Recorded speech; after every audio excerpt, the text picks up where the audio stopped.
benefits of riding is independence from some of the barriers that dictate the daily lives of the disabled. Riders also gain a sense of achievement when they develop new skills and overcome fears.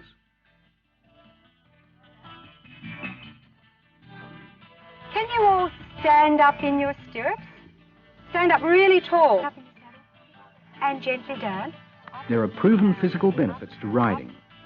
In addition, the RDA rider comes to regard the horse as an uncritical friend. The riding lessons build on this interest by bringing language into class games and exercises. Over the cavaletti.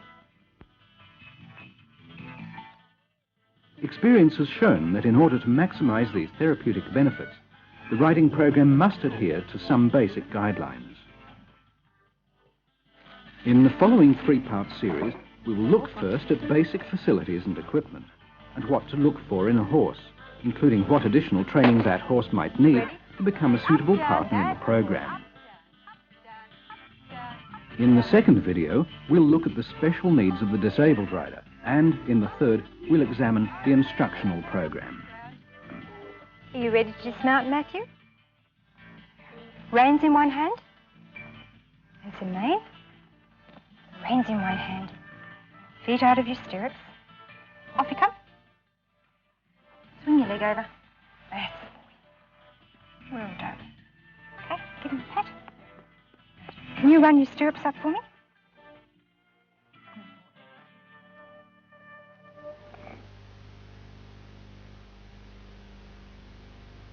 Right, are we ready, Jason? Ask Lisa to walk on. Walk up between the oil drums, and I'm going to ask you to turn right. Safety is an important consideration for all riders, and all the more so for the disabled. Okay, let's trot over the cavalettis. A flat, preferably enclosed area, is ideal for beginners and those riding off the lead. Look up where you're going. A suitable area can often be found at an existing facility, for instance, a showground, pony club ground, racetrack or riding school. Good. The group should also have access to an open area with undulating terrain for trail rides and activities. These add greatly to the rider's enjoyment and balance. Riders also need a shelter where they can wait their turn away from wind and sun and take part in unmounted activities. We've got our phone taken downstairs. Right. Got your photograph taken. I can go real fast on horses. You jump around and take off.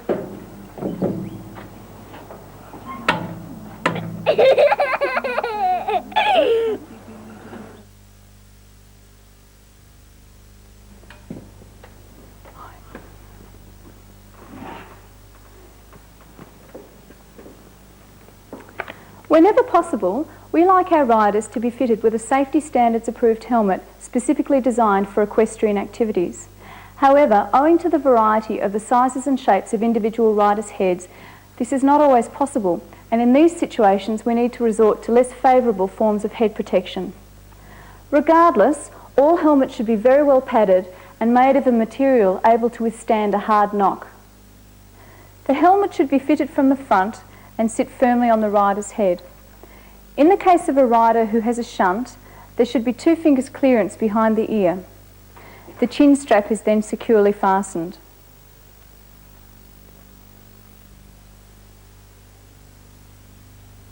In the case of a helmet that doesn't have a built-in chin strap, an external head harness may be used. The ideal footwear for the rider is a solid boot with a smooth sole and a good heel. School shoes are quite acceptable. However, under no circumstances may a rider wear this style of footwear, and if they do come in incorrect shoes, they must ride without stirrups or not at all.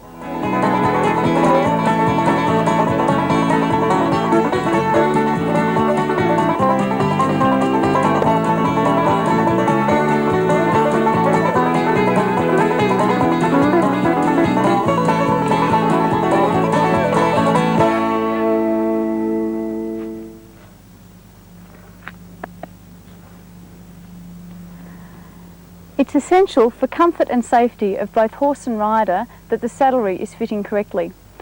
Firstly, The bit should neither be too wide or narrow in the horse's mouth, but create slight wrinkles either side. The brow band should not be causing any rubbing or pinching around the horse's ears, and the throat lash needs to sit 4 fingers spread away from the cheekbone. Moving on to the saddle cloth should extend both in front and behind the saddle and be pulled up into the gullet. The saddle is designed to carry the rider's weight on the muscles either side of the spine, allowing the horse maximum movement in the back. The cantle should be slightly above the level of the pommel, creating a deep central seat for the rider. The girth should not cause pinching or rubbing, and this girth has padding behind the buckles to prevent that. And likewise, the stirrup leathers are in good condition, showing no sign of wear and tear in the stitching. This saddlery does not fit correctly. Although the bit is the correct width, it sits too low in the horse's mouth. The brow band is tight, and this will cause irritation and rubbing around the ears, and likewise the throat lash is too tight. The saddle cloth is far enough forward, but does not extend far enough behind the saddle. This causes a ridge on the horse's back and added discomfort. The seat will cause the rider to sit too far back and in the incorrect position, therefore causing added strain and stress on the horse's back. The girth is in poor condition, and there is no supportive padding behind the buckles to stop chafing and rubbing. Lastly, the safety stirrup iron is on back the front. This is clearly unsatisfactory. In addition to the use of the standard all-purpose saddle in the riding situation, there are a number of other saddles that have their own unique characteristics. This first one is a pony pad and very suitable for children, as it has a monkey grip at the front and knee pads to prevent the child's leg from slipping forward. In addition, it has clogs instead of stirrups so the children's feet don't slip right through, but it must be fitted with a crupper at the back in order to stay secure on the pony. The next saddle here is a western saddle. It too is unique. It has a very deep seat and also has a horn. This horn provides a great sense of security for many of the riders, but has its disadvantages, as firstly both the horn and the cantle are high and make mounting and dismounting a little more difficult. And the other thing is, if you're putting a child rider on or a rider with poor posture, they're at more risk of knocking their face on the horn. The third saddle here is a standard all-purpose design, but is not made of leather. Instead, it's made of a synthetic material similar to a wetsuit. The added advantages with this saddle is that it's got good grip, and it's also very light, which is handy when teaching children how to tack up horses for the first time. The last saddle here is a typical Australian stock saddle. It too has a deep seat and knee pads to help give the riders support. This one has the addition of a hand grip bar across the front, as it is used by a polio paraplegic who has very weak trunk and lower limb muscle tone and needs the extra security and balance. Beyond this basic equipment, some special aids are useful. For example, sheepskins are necessary for some riders. They provide warmth and allow muscles to relax. In some instances, they can take the place of saddles altogether. The vaulting roller is very useful for some riders because it allows them to get a firm grip. Similarly, ladder reins are particularly useful, and some riders with disabilities like cerebral palsy find they allow more independence than normal reins. Not sure. Belts with handles are also useful, but instructors should not hold them unless it's absolutely necessary. Make sure it's tight. That's putting your hand under here. Under here.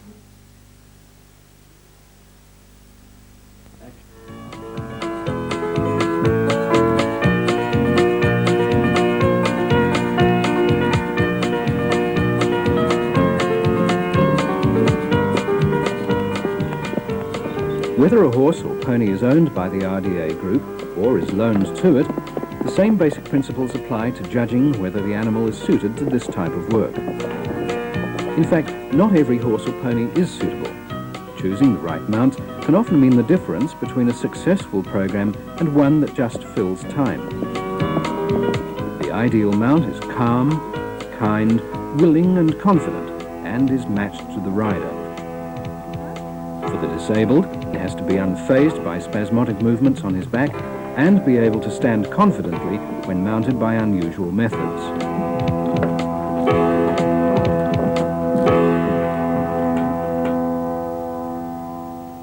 To maximize the benefits of a riding program, matching the horse to the rider as closely as possible is highly desirable. In this case, the size and temperament of the horse are well matched to the rider's requirements.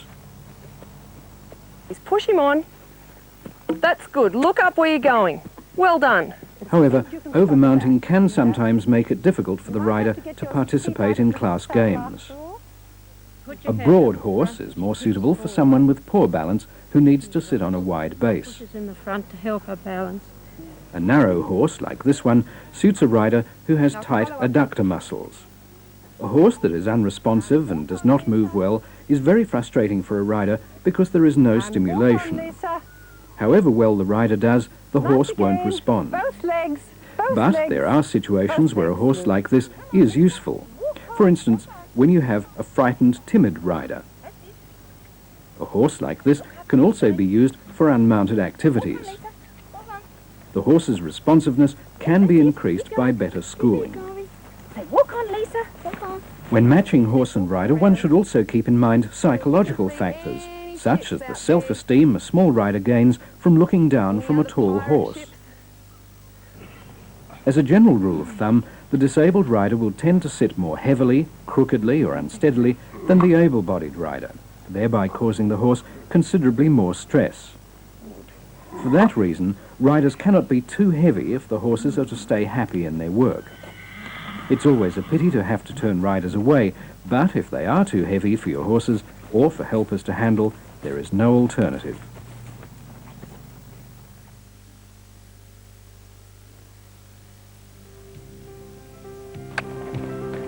Trot. Up. Good boy. Trap. Trap. Trap. Trap. Trap.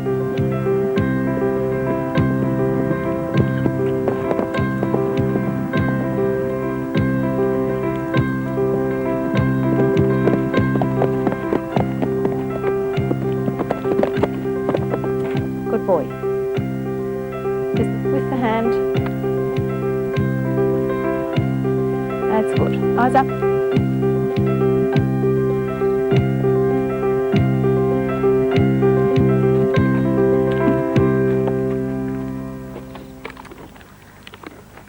Ideally, your potential RDA horse should be taken on trial and then tried and tested by an experienced rider. The vet can then make a check of his soundness and general condition, paying particular attention to the heart and eyesight. If a horse at this stage is inclined to bite or kick, he must be rejected immediately. But assuming that you've found a suitable horse, he should then be exposed to as many situations as possible to test his general reactions. If the horse is well mannered and quiet, the next stage is the special training and schooling, which is always necessary. The better schooled the horse, the better ride he gives. In fact, all the basic schooling should be done before the RDA rider mounts. First, the pony must learn to lead at the walk, trot and canter.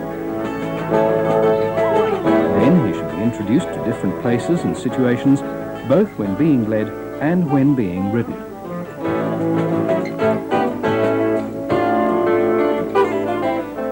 Horses should become used to the special games and equipment. Games items, such as paper bags or plastic buckets, can be quite alarming if they are suddenly brought into play without proper introduction.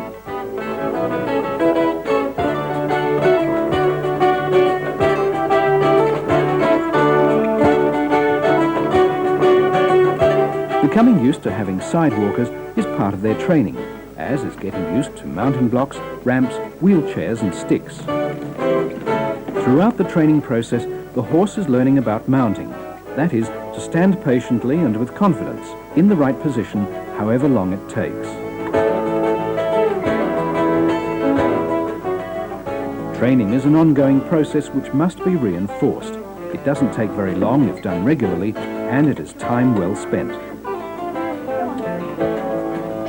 When you're leading the horse, it's important not to have the rope wound around your hand like this, but instead fold it back in your hand. This way, if the horse pulls away while you're leading, your hand can come free of the rope. Then, the right hand can be placed just under the horse's chin and can be held this way or this, and stand as close as you can to the horse's shoulder. That will allow him to feel freedom to move forward. If the horse gets a bit strong while you're leading him, you can just pop your elbow in against his shoulder and lean back to slow him down. All right, can I have the other lead rope? This lead rope here has 2 clips on it, and we attach it to the horse's bit.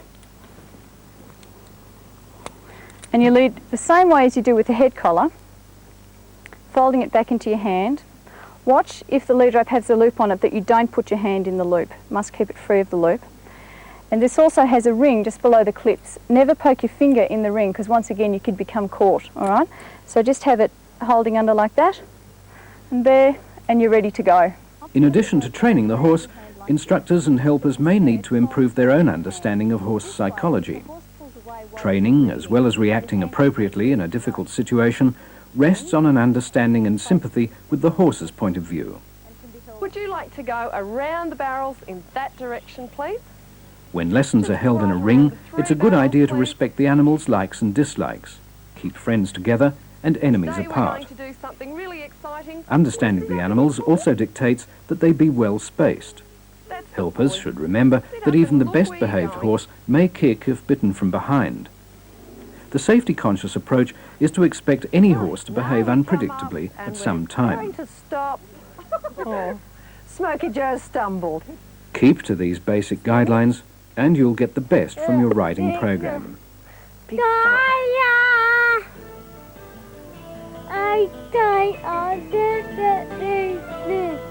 Can you give us a big fight? That's the way.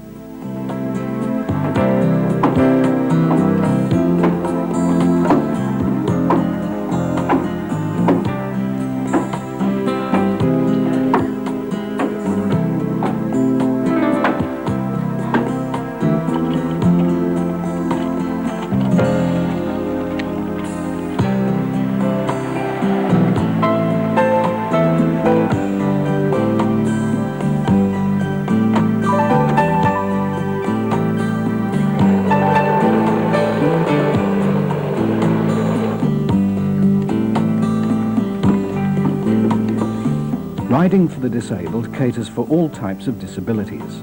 Some are physical, some are intellectual, some are both of these. You can find a wide range of disabilities among riders in RDA classes. At any one time, a class may include riders with cerebral palsy, with spina bifida, Down syndrome, or learning disabilities. Soon you'll see the kinds of programs that can be offered these riders, but to begin, knowing something about each rider's disability enables the instructor to prepare the helpers, horses and riders. This way, riding will be safe and enjoyable.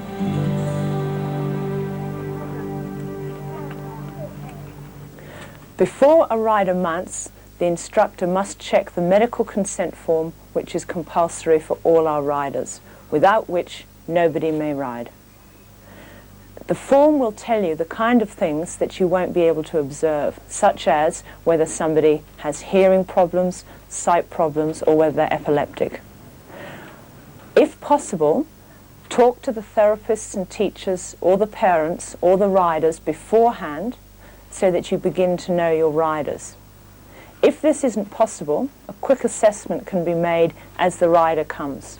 So as they get out of the bus, greet them, see whether they can shake hands, see what kind of a grip they have, which is going to have a bearing on how they hold the reins, see whether they can speak or how they communicate, see if you can get eye contact with them, which is going to be very important when you start to teach them. Then observe how they move, whether they walk, whether they're in a wheelchair. If they're in a wheelchair, that's going to tell you straight away that you may need to be doing pre-mounting stretches with them. All these things are important, not only for the instructor to know, but also for the helper to know.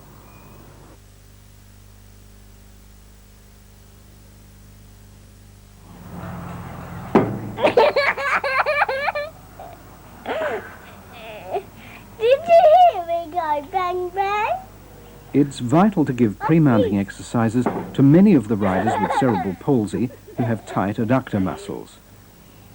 These riders find stretching over a horse painful, but 10 to 15 minutes sitting astride something like a drum or a hay bale will comfortably stretch and relax their leg muscles.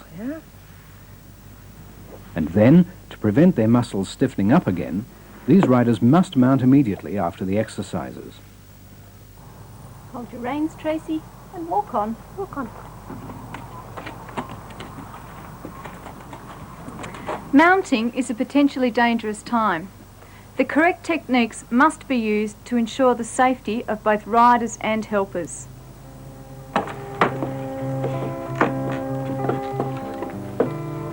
Joe has athetoid cerebral palsy. Although his gross and fine motor skills are seriously impaired, he's highly intelligent. He finds frustration in the difficulties of communicating. While he can ride independently, Joe needs to wear a belt when he mounts. Good. Okay, Joe, just take your foot out of the stirrup. Put your hand up the top there. I'm going to put your knee forward so that I can make the stirrup a bit shorter. Remember, if the stirrup needs adjusting, then the rider's leg must always be brought forward. Leg back again.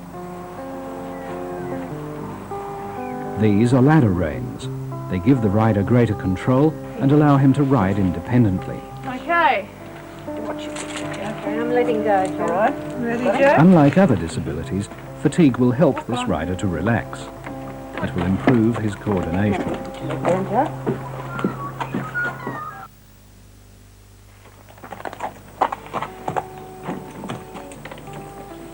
Amber has spina bifida and is a paraplegic. She cannot use her legs, so she'll need a total lift. Could you put your As Amber brakes is on, fairly please, light, two people can lift her, provided they use the right technique.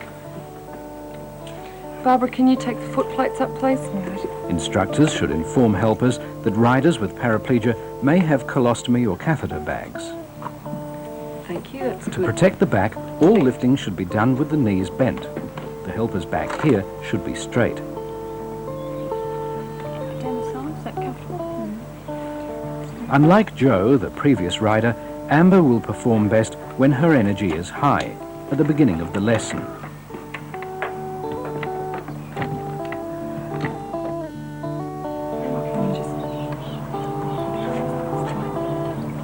In dismounting a rider with paraplegia, you'll reverse the mounting sequence. 1, 2, 3, lift. It's always a good idea to talk over the mounting and dismounting procedures with riders with paraplegia, as they may evolve a method to allow themselves more independence. There we are, Amber. Thank you. Thanks, Amber. Transfer a rider from a wheelchair this way. The chair must be parallel to the horse. See that the brakes are on. Place the rider's feet directly under her knees. Then, so she doesn't slip, the helper will use her own left knee and foot as a block. Now the rider wriggles forward, assisting by placing her hands around her helper's neck. Together the rider and helper pivot until the rider's back is to the horse. Then the rider sits sideways on the saddle and lifts her legs into position with some help. Take your foot, leave your foot. In dismounting, the procedure is reversed. Good boy. Very good. Hold on in front. Justine has multiple handicaps. She suffers from spastic cerebral palsy with athetoid tendencies, and she is deaf. She's small enough to be lifted on by one person, but care must be taken to protect her limbs. There's Blackie. Oh.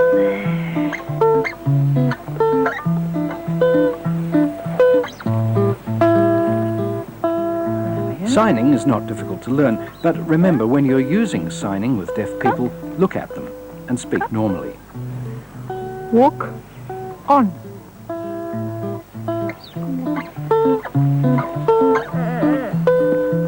Say hello to Timmy.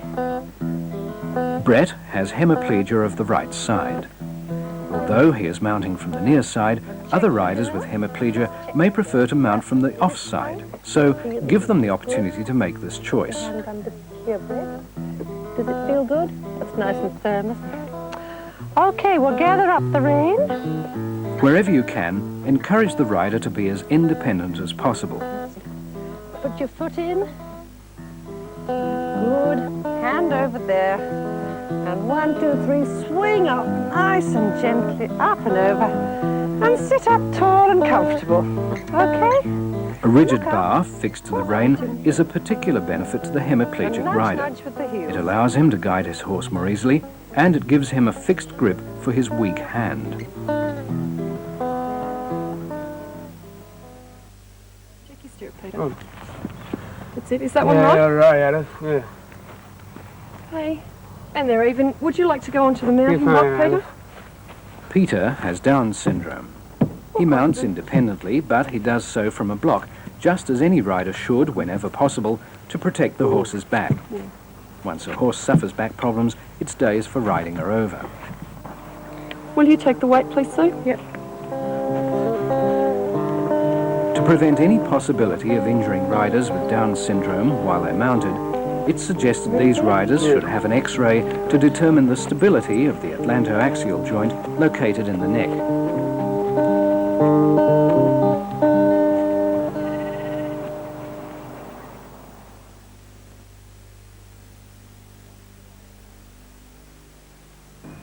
Once the rider's on the horse, it's obviously important to know how to hold the rider correctly. For two reasons. One, you can hurt the rider, and secondly, you can hurt yourself. If you're holding on to a tall rider on a tall horse and you're trying to hold on to a belt, you're going to end up with a very sore arm indeed, and you're also not going to have helped the rider at all. So what we try and do is to support the rider, but at the same time make the rider balance themselves, which is one of the main benefits of riding for physically handicapped people. So if you're on the near side of the horse, hold over the rider's thigh with your right hand and their foot with your left hand. If you have someone who has impaired sensation, then it's important to move your hand every few minutes. Otherwise, the person can get very sore and they can completely lose sensation underneath your hand. If you try and support the rider by holding onto the arms, you're not actually helping them at all because you're not holding their body, you're just holding an extremity, and it can cause undesirable reflexes. Physiotherapy can be invaluable when it's available. Don't dig into it. You can put this one around the front and give it little pushes that will help her stay up rather than just a steady push all the time. Your hand can be just about where you've got it there to give her a bit of support in the back. Right. But mind your fingers too. Yeah, we've got to keep And if she lies back, she spasms back, get her head forward. We've got to keep our head up too, eh? That's good. Gordon, now that Kelly's got the roller, it'll be easier for her to support her. Yeah. We want to keep her hand in a functional position, not let her thumb get caught under here. Right, right. If she grips too hard and you want to let it go, just bend her wrist like that, which means that her fingers let Just go. release, yes, I see. You understand Yeah, that? fine, fine. Then the other thumb has to come back around there. Okay, now we're right. Good. This one hanging on very well. Huh? You feel pretty comfortable now, huh? Oh, Good, that's great. good. Yeah, that's great. Off you go. With cerebral palsy, there are often associated reflexes. With the asymmetric tonic neck reflex, it is important to center the rider's head so that the arms can be brought down. With the Morrow or startle reflex, and with the symmetric tonic neck reflex, to break the spasm, you gently push the head forward. This shows us the spastic foot reflex, part of the positive support reflex, of a rider with cerebral palsy whose boot has been removed. Pressure on the ball of the foot causes spasm. You can lessen this or eliminate it by moving the stirrup further back on the rider's foot. Physiotherapy can be invaluable when it's available. However, if it's not, there are still quite a lot of things that we can do to help our riders. One of these things is walking practice. The ideal time to improve this is immediately after dismounting, when the rider's muscles are at their most relaxed. The instructor doesn't have time to do this, so it's important that the helpers are taught to do this with the help of the teachers. It's difficult for us who are not physically disabled to understand what our physically handicapped riders go through. And it's a good idea for us to put ourselves as much as possible into the position of the rider so that we can increase our understanding of what they have to go through. If you have blind riders in your class, it's a good idea to experience for yourself the types of problems that they may end up facing. Well, here goes.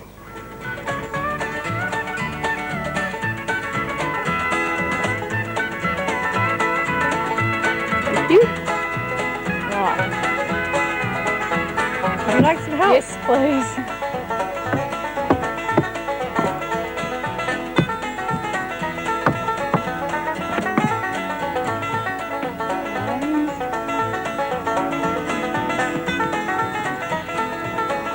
About to step off the step.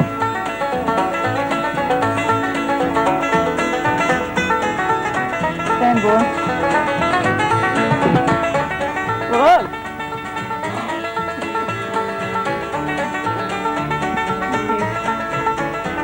Boy, it feels high up here. Well, here he goes. Walk on. Oh, I hope someone's leading this horse.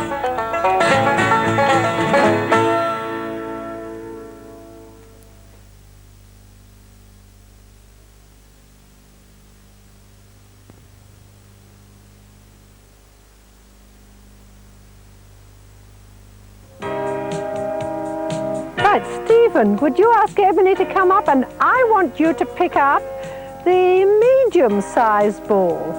I won't tell you which colour. When you get close, ask Ebony to stop.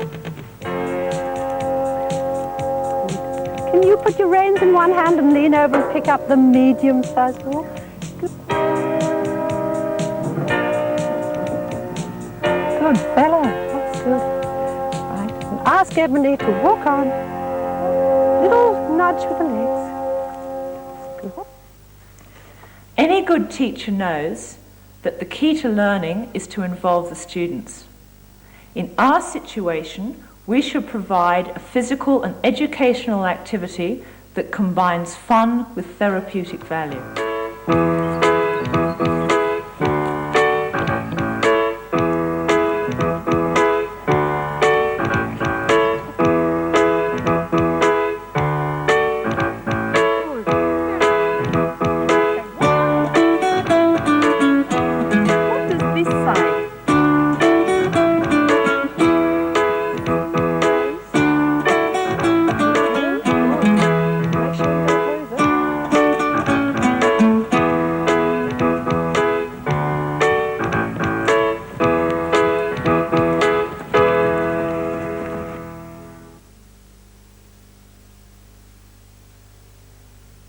Good morning.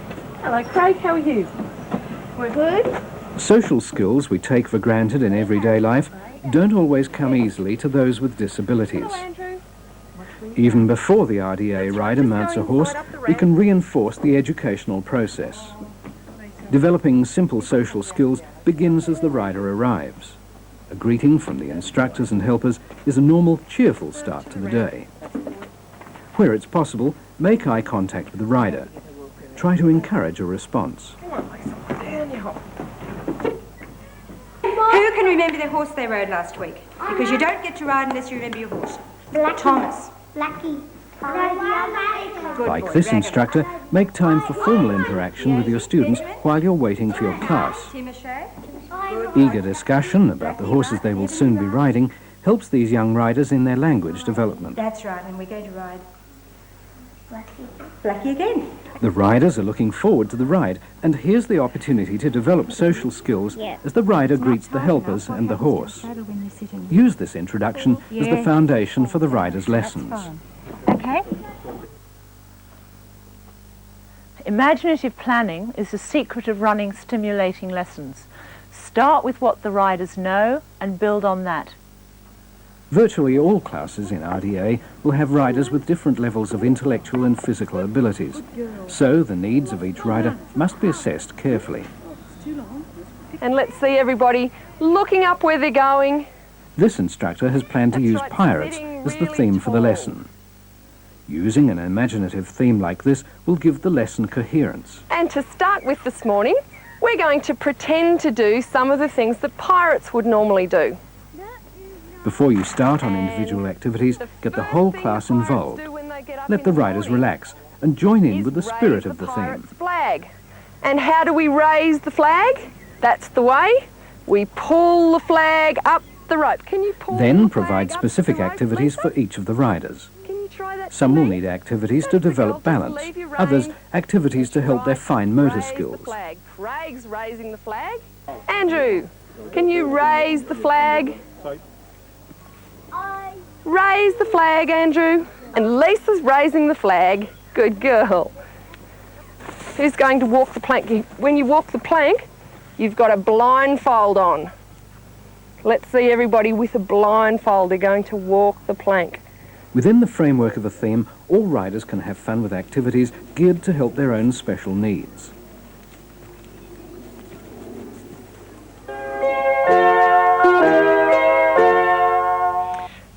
See if you can see any other pirate ships on the horizon. Can you see a pirate ship over there? Craig has cerebral palsy with resulting hemiplegia. You can? Good. He'll need activities Make to sure you work his don't lose disabled it. side. Though a smaller, lighter tube may be easier for him, holding the tube as a telescope will promote more rotation and so stretch his contracted side. Can you see It where will it's gone exercise to? his weak side, encourage Just on balance there. and eye Keep your eye contact. on that ship. Make sure you can see it so that we know where to aim our cannonballs. Can you still see it? That's the way. Andrew, would you come and load our cannon for us? I'd like you to choose whether you'd like a big cannonball or a little cannonball. Balls in different sizes provide Andrew with a choice, Andrew, here's your but you can cannon. use objects in different sizes to cannonball. increase the difficulty of a task. Fire! Andrew has athetoid cerebral palsy, and so he is correctly How about a encouraged big to cannonball? use both his hands, the other left hand? and right. He's happy to do this because he enjoys the game of loading the cannon. Big fire.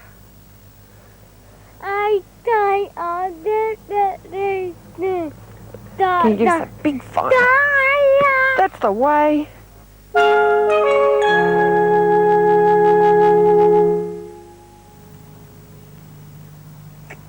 Give your riders greater fun in lessons through the themes you choose.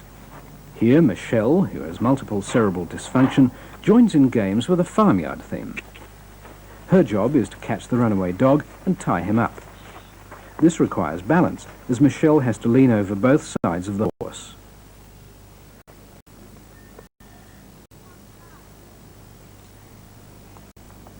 Also needs coordination and the finest of motor skills to use the lip clip. The dog's secure, good work. Toby suffers from athetoid cerebral palsy, which affects his four limbs. Toby, I've got some food for our donkeys. I'd like you to take a handful, give it to each of the donkeys. Can you do that for me? His task to feed the donkey will help with his gross and fine motor skills as he scoops up small horse nuts. In all these activities, instructor and helpers are careful not to give Toby too much assistance, but allow him to be as independent as possible. It's great. I think those donkeys are very, very happy. They really love this One food. last handful, eh? Yes, one more handful. Just as a special treat for donkeys. That's the way. Oh, that's Oh, good. good That's boy. Very good. I think they've probably had enough now. Yeah. Good, well done. Well done. Grant has been given a difficult, though everyday job, continuing the farmyard That's the way. theme. Good. A blue sock. Can you see a blue peg? He's a rider who suffers from cerebral ataxia. He has to grasp the idea of matching the colour of I a think sock there's a to blue the colour of a fairly peg. close to you. Yes, good boy. Now can you peg the sock onto the clothesline for me? Bit more, that's Then he has to finish the task and hang the sock. the way, Grant. The difficulties of this task are obvious. Put the peg on. It requires balance, coordination, and great dexterity clipping that peg onto the sock.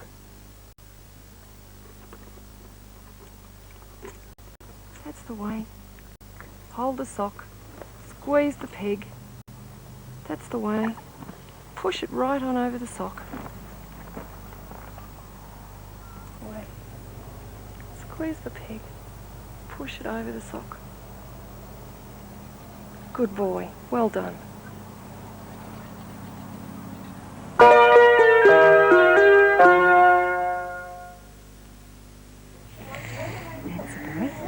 RDA has been described as a halfway house for integration. Make sure all riding instruction is according to the Pony Club method as far as the abilities of each rider will allow.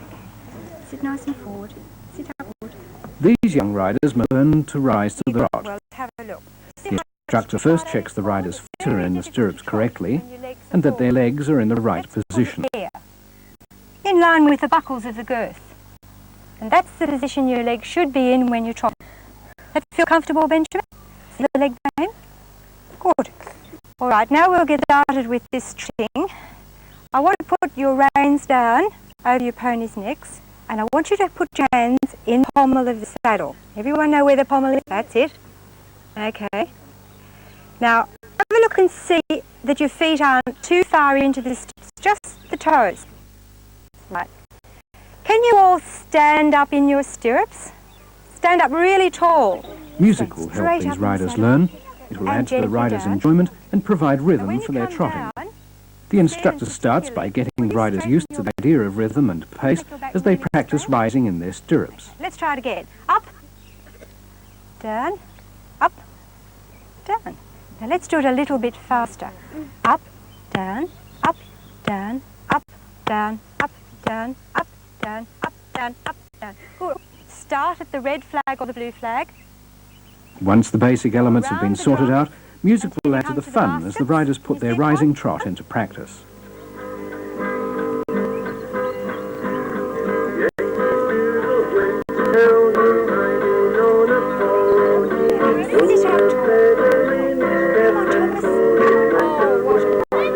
In this way, your RDA lesson can teach riders to ride correctly and provide opportunities for integrated riding with riders who are not disabled. But learning the skills of riding is only one of the benefits for riders. Fun in riding can help their language development and provide valuable physical therapy. It's also an ideal time to teach concepts. Right, now we can stop and start quite easily, can't we? Now we're going to learn direction. Do you know what direction is, Sarah? It's going one way or the other, isn't it? Because if we rode straight on, you'd never see us again, so we're always going to turn left or right, and the horse doesn't know which way we're thinking of turning unless we actually tell him. And the way we're going to tell him is to put our hand in the direction we're going. Let's see you all turn your hand slightly to the left. A concept like direction, left and right, is ideally taught in a riding class. It's easier because learning is backed up by the practical use of direction. Riders apply the knowledge to controlling the way a horse turns. The riders are helped by colours on their wrists, red ribbons for right and yellow ribbons for left. The instructor takes matching lids, pointing out the direction the riders should take. Learning riding skills gives the rider a reason to learn concepts. Riders will come to rely on themselves and not on others. Concepts are a fundamental part of learning, and the ways they can be taught are limitless. Think about it. And I want you to pick up something that's flat and furry.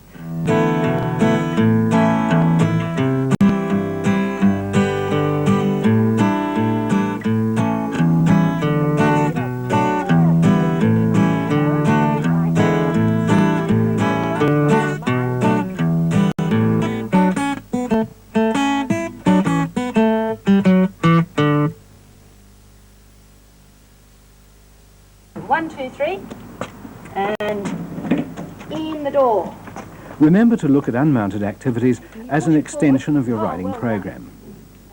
Often too little time is given to them, but they are valuable activities and riders benefit from them. So, when a group of riders is not riding, plan unmounted activities for them. There are many possibilities. Look for activities which will be useful in helping balance and coordination, as well as those to aid sequencing and language development. Dismounted riders will find that tasks they can manage on the ground will add to their confidence and self-esteem. What does this say? Lick. That's right. How about we go and stick this on Tom's neck? Okay. Most RDA activities spring from the imagination, and you'll find a little imagination is a great substitute for expense when you plan your riding activities. Can you give Tom a big pat? It doesn't cost a fortune to provide games equipment for RDA groups. Many household items which are normally thrown away can be used very effectively.